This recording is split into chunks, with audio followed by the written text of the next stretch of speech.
कहते हैं देवों के भी देव है त्रिदेव, ब्रह्मा विष्णु महेश। ब्रह्मा जी को सृष्टि का रचयिता और विष्णु जी को सृष्टि का रक्षक और महादेव जी को विनाशक कहा गया है। कई लोगों के मन में यह प्रश्न उठा होगा कि त्रिदेव की उत्पत्ति कैसे हुई और तीनों में से कौन सबसे शक्तिशाली है। आप भी इन प्रश्न के उत्तर जानना चाहते हो तो वीडियो को अंत तक देखें। मैं आपका सागर पॉप 2210 चैनल में स्वागत करता हूं। इस विषय में 3 प्रकार की कहानी उत्पत्ति है। पहली है शिव पुराण में से, और दूसरी है भगवद गीता में से, और तीसरी है सप्त ऋषियों में से। सबसे पहले जानते हैं कि शिव पुराण के मुताबिक क्या कथा है।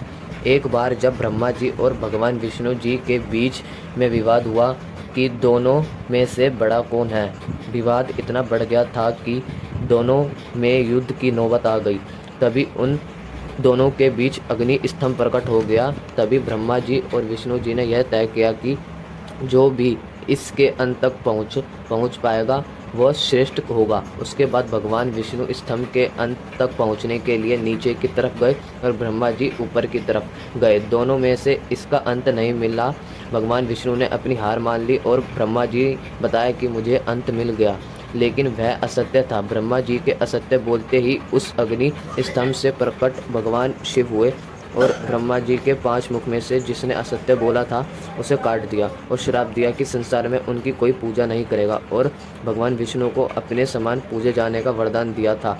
कथा शिव पुराण की है। इसके मुताबिक भगवान शिव सबसे बड़े हैं। अब बात करते हैं श्री भगवद गीता के बारे में। एक बार ऋषियों में चर्चा हो रही थी कि ब्रह्मा विष्णु महेश में से बड़ा कौन है। इसलिए उन्होंने त्रिदेव की परीक्षा लेने की सोची और इसके लिए भृगु ऋषि को कहा। भृगु ऋषि सबसे पहले परमपिता ब्रह्मा जी के पास गए, उनका अपमान किया। इस अपमान पर ब्रह्मा जी बहुत क्रोधित हो गए। इसके बाद भृगु ऋषि भगवान शिव के पास गए और उनका अपमान किया और बाद में भगवान विष्णु के पास गए। तब विष्णु जी विश्राम कर रहे थे।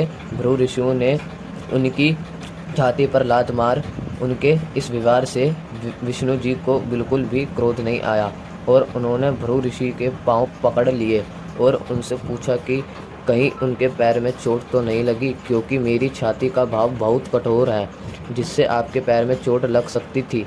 भगवान विष्णु की बात सुनकर भृगु ऋषि ने उनसे माफ़ी मांगी और माना कि भगवान विष्णु सबसे श्रेष्ठ है। अगर इन कथाओं को माने और तमाम बुद्धि लगाकर सोचे तो भी त्रिदेव की तुलना नहीं कर पाएगा। शिव पुराण और विष्णु पुराण को ग्रंथों में सबसे श्रेष्ठ माना गया है और ऐसी कोई जानकारी नहीं है इनमें से सबसे श्रेष्ठ कौन है।